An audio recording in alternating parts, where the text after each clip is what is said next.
Good morning friends. हम strength material के civil engineering के सारे टॉपिक्स कर रहे हैं तो सब्जेक्ट वाइज। तो पॉइजन रेशो देखते हैं। पॉइजन रेशो क्या है एक्चुअली, क्या नीड है पॉइजन रेशो की, ज़रूरत ही क्या है, पॉइजन रेशो होता क्या है।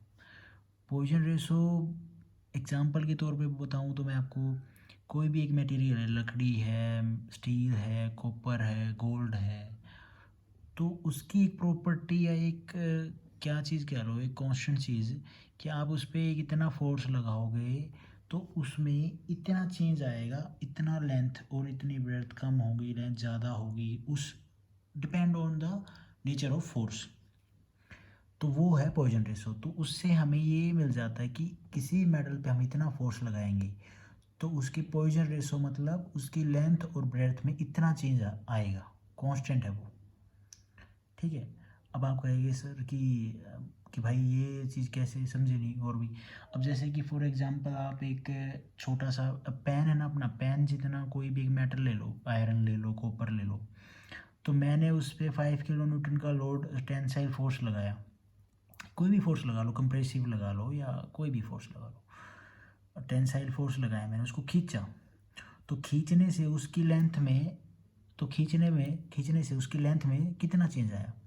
अब लेंथ तो बढ़ गई उसकी, लेकिन एक रेक्टेंगुलर बॉक्स है या उसकी शेप रेक्टेंगुलर है या सर्कुलर है, सर्कुलर होगी तो क्या उसकी लेंथ ही इफेक्ट में आएगी। ठीक है। लेकिन रेक्टेंगुलर है, कोई भी मेटल इस तरह से आप उसको खींचते हो तो उसकी जो लेंथ के साथ साथ उसकी जो ब्रेड्थ है, उसकी जो चौड़ाई है, उसकी जो हाइट है वो कम हो जाएगी। तो पॉइजन रेशो क्या दिखाता है, पॉइजन रेशो दिखाता है कि मैंने 5 किलो न्यूटन पे लोड लगाया तो हमने पॉइजन रेशो निकाला। पॉइजन रेशो मतलब कि अगर लेंथ बढ़ेगी तो उधर से उसकी हाइट और ब्रेड्थ कम हो जाएगी, पर रेशो मेंटेन करके रखेगा पॉइजन रेशो मटेरियल की। तो ये चीज़ें हैं। अब हम इसमें, इसका रेशो होता है लेटरल स्ट्रेन अपॉन में लॉन्गिट्यूडिनल स्ट्रेन, वो भी दोनों चीज़ें देखेंगे। लेकिन पॉइजन रेशो निकालने के लिए हमें इन दोनों चीज़ वैल्यूज़ के पता होना चाहिए। होप आपको मैंने अपनी तरफ से काफ़ी थोड़ा सा तो एक्सप्लेन कर ही दिया है क्या ज़रूरत होती है। और इंजीनियरिंग में, अपने सिविल इंजीनियरिंग में क्या ज़रूरत है इसकी। हम कंस्ट्रक्शन का काम करते हैं, कोई भी स्टील होता है, कोई भी ऐसा मटेरियल जहाँ पे यूज़ हो रहा है, जिस पे लोड आ रहा है, तो रेनफोर्समेंट पे या कोई भी ऐसे रेक्टेंगुलर हम कोई भी बीम डाल रहे हैं तो उसमें हमारी ज़रूरत पड़ती है पॉइजन रेशो की, कि उस पर कैसा फोर्स आ रहा है, टेंसाइल फोर्स लग रहा है, कंप्रेसिव लग रहा है, शियर लग रहा है, तो उसमें हमें पॉइजन रेशो की ज़रूरत पड़ती है। तो अब देखते हैं definition. The ratio of lateral strain to longitudinal strain is known as Poisson ratio, mu. Mu lateral strain upon में लॉन्गिट्यूडिनल स्ट्रेन, ये माइनस है ना, ये मैं आपको न्यूमेरिकल में दिखाऊंगा, न्यूमेरिकल में बताऊंगा ये माइनस क्यों है। अभी नहीं, अभी बताऊंगा तो आप कंफ्यूज हो जाओगे और मैं भी अच्छे से एक्सप्लेन नहीं कर पाऊंगा कि माइनस का रीज़न क्या है। जब न्यूमेरिकल करेंगे तो उसमें पता चल जाएगा कि हाँ ये चीज़ इसलिए यूज़ आती है, पॉजिटिव भी होता है यहाँ पे। तो ये तो होगी इसकी डेफिनेशन और फॉर्मूला। अब आते हैं इसमें लेटरल स्ट्रेन क्या होता है। लेटरल स्ट्रेन क्या होता है कि ये मटेरियल है, रोड है एक, इस पर फोर्स लगाया, टेंसाइल फोर्स, तो इसकी लेंथ तो बढ़ गई, लेकिन इसकी जो ब्रेथ और डेप्थ है वो क्या हुई, वो कम हो गई है। तो इसमें यही बोला गया है, the strain at right angle to the direction of applied load is known as lateral strain. अब इसमें इंक्रीज लेंथ में तो इंक्रीज हो गया फोर्स की वजह से, और जो decrease in breadth and decrease in depth, ये हो गया लेटरल स्ट्रेन। अब लेंथ में हो गया तो ये तो लेटरल हो गया। लॉन्गिट्यूडिनल में कैसे होगा, वो मेंटेन करेगा उसकी जो ब्रेथ और हाइट है उस चीज़ को। अब देखते हैं लेटरल स्ट्रेन का फॉर्मूला यही, चेंज इन ब्रेथ अपॉन में ओरिजिनल ब्रेथ और चेंज इन डेप्थ अपॉन में ओरिजिनल डेप्थ। ठीक है। अब मटेरियल की जो पोजीशन है उसके हिसाब से उसके डेप्थ पे है तो डेप्थ निकालेंगे, ब्रेथ है तो ब्रेथ पे निकाल देंगे। अब आता है longitudinal strain. What when a body is subjected to an axial tensile and compressive load, there is an axial deformation in the length. There is an axial deformation in the length of body. ठीक है। The ratio of axial deformation to the original length of the body is called longitudinal strain.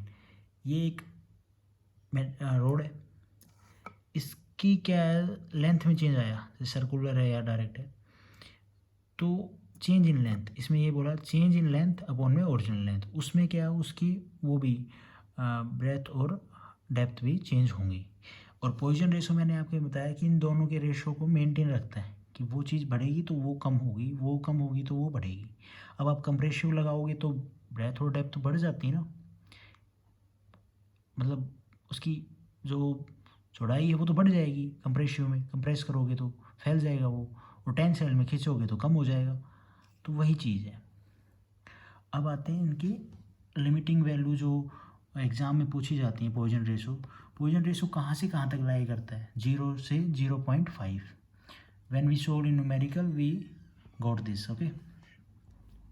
अब material cork 0 होता है उसका Poisson ratio, concrete का Poisson ratio 0.1 से 0.2 तक होता है, और एल्यूमिनियम का होता है 0.33। ये स्पेसिफिक वैल्यू है जो हमारे IS कोड होते हैं वो प्रोवाइड करते हैं, जो इंजीनियरिंग के कोड होते हैं वो उनसे कैलकुलेट करके ये चीज़ें स्टैंडर्ड होती हैं। कास्ट आयरन का 0.2 से 0.3 अपनी न्यूमेरिकल में भी कैलकुलेट करेंगे। स्टील का 0.27 से 0.3, और परफेक्टली इलास्टिक रबड़ का 0.5 होता है। मतलब 0 से 0.5 तक के पॉइजन रेशो, और भी होते होंगे, मटेरियल के ऊपर डिपेंड होता है, लेकिन अपने पास ये हैं तो इसके हिसाब से, ठीक है। और एग्ज़ाम में ये पूछा गया कि limiting value of Poisson ratio क्या थी, 0 से 0.5 तक, ये अपने से पूछा गया। और जनरली जो मेटल होते हैं ना, सच एज मैं आपको दिखा देता हूँ जो मैंने नोट्स बनाए मेरे। Generally for metal such as steel, copper, aluminium, उनका 0.25 से 0.40 तक लाए करता है इसके बीच में। तो ये एग्ज़ाम में MCQ बन सकते हैं। Thank you guys. इसका न्यूमेरिकल मैं अलग से बना के डाल दूँगा।